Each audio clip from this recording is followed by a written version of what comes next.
Fall is here, y'all. So what do we have for breakfast? An easy, simple granola cereal.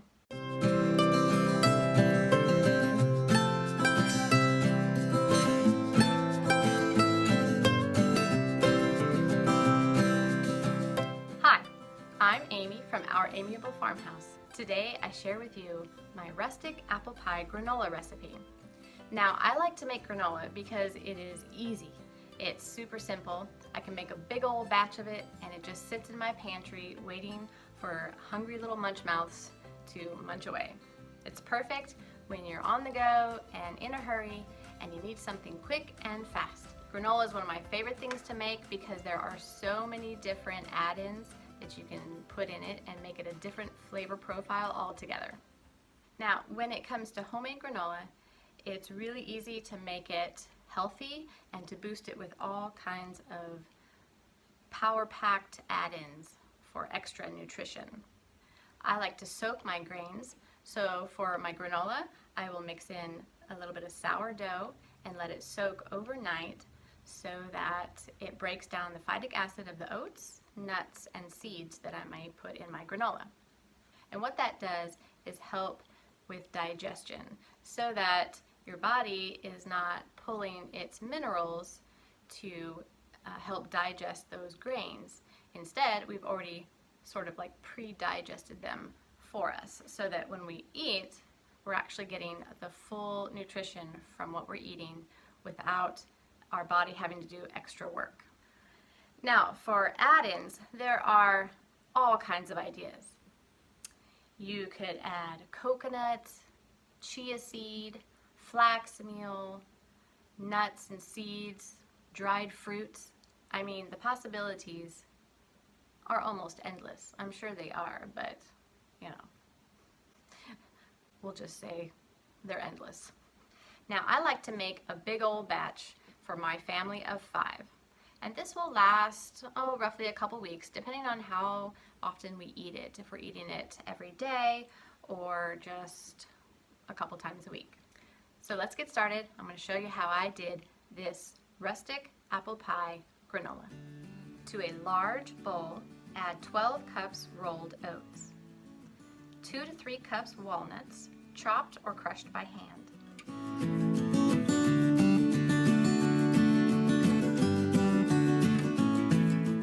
2 tablespoons cinnamon, 1/2 tablespoon nutmeg, or to preference, how much ever nutmeg you like, 3/4 teaspoon cardamom or ginger,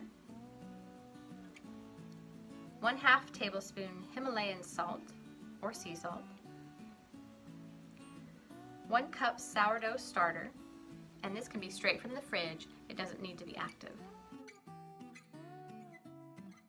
1 quart jar unsweetened applesauce, and a little bit of water depending on the consistency of the granola.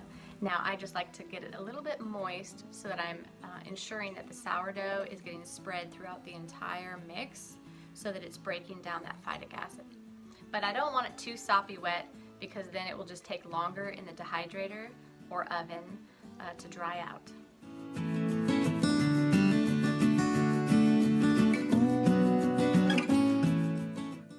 I just cover the granola with a tea towel and I let it set for at least 6 hours or overnight. Usually I do this first thing in the morning and I'll let it soak all day and then I'll stick it in my dehydrator and let that dry overnight. Or I'll do the opposite. Mix it up at night and in the morning, dry it, and by that evening the granola is ready and dry. Now for my dehydrator, I have an Excalibur. And I use the 125 degree setting, and so that's, you know, it takes usually a good 6 hours to overnight at that temperature to dry thoroughly. If you don't have a dehydrator, you can use your oven and just set it to the lowest setting that it goes. My oven is really old. I think it goes down to 170 degrees, and you could just set it at that. You'll want to keep an eye on it, stirring it every, I'd say 45 minutes to an hour, and then just keep checking it every hour, every so often, and then when it starts to get really dry and crispy. Just make sure that you're stirring often if it isn't quite all the way dried through yet, because you don't want it to burn. Then you just cool your granola. When it's completely cool, you can store your granola in jars and put it up in the pantry until you're ready to eat. It's that simple, and I love it. I also have a pumpkin granola recipe that I'll link to in the cards, so check out that pumpkin granola recipe and give it a try. Want to make a chunky monkey granola recipe? That would be kind of fun, where you add just coconut and maybe some banana chips, dried banana chips, or you could mash bananas like for banana bread, but then mix that in with the granola and then dehydrate it thoroughly, and then add chocolate chips. I think that might be the next one I try. That sounds kind of good. Well, I hope you enjoyed today's recipe. If you're new to my channel, I'd love it if you hit that subscribe button and bell to be notified every time a new video goes live. Each week, I bring a new video on simple food, simple living, simply handmade. Thanks so much for stopping by our amiable farmhouse. And get out there and pick some apples, 'cause it's fall, y'all.